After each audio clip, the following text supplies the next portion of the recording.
one of the more one of the larger lessons or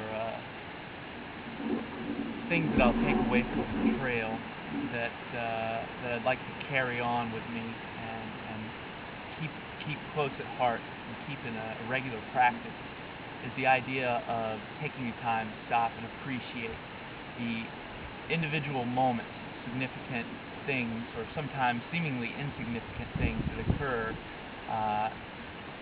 all around us every day, every moment. And a story that goes with that is I was walking along this trail in Grayson Highlands on the Appalachian Trail, and it's absolutely beautiful. Fields of high bluffs and rocks that you'd think you were in Ireland somewhere. And off in the distance I see these two kids camped out, and I'm just walking by cruising, and I think they've got a pretty exposed campsite.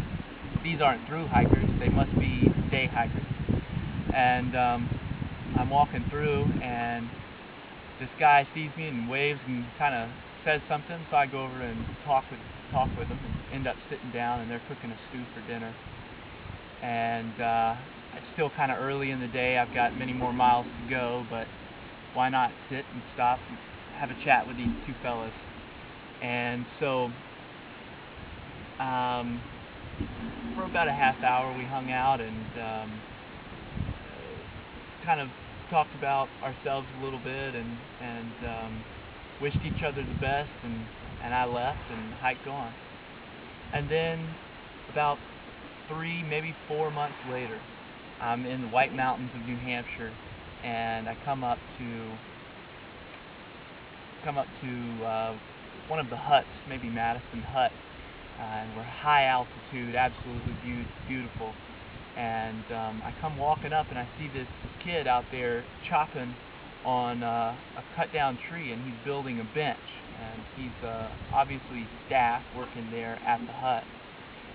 And I call Kai over. I'm taking my pack off, going to take Kai's pack off, and this kid hears me yell Kaya, and he remembers her name, and he remembers her, and he sees her, and he looks over and he says, "Is that Kaya?" And I looked at him, and I noticed him.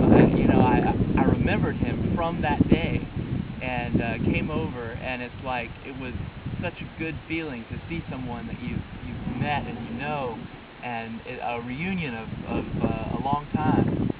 And I said, "Well, what are you doing here? How'd you get here? What are you, it's been so long." And he says that after he met me, he decided that that's something that he needed to do, and he wanted to walk. And he went in a last-minute change of plans and decision.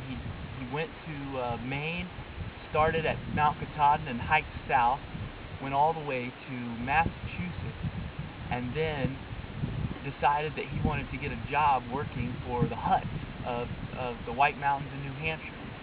And it blew me away to think that, and he said, "You're the reason that I decided to hike. You're the reason that I decided to go and come and work here."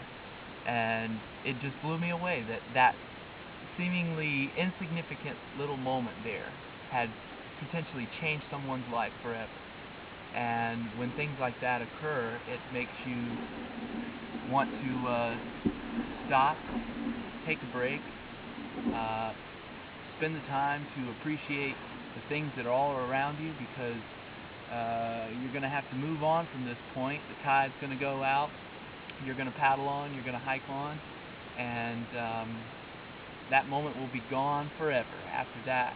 So that's just a little lesson, word of wisdom that I feel I take away from my Appalachian Trail experience.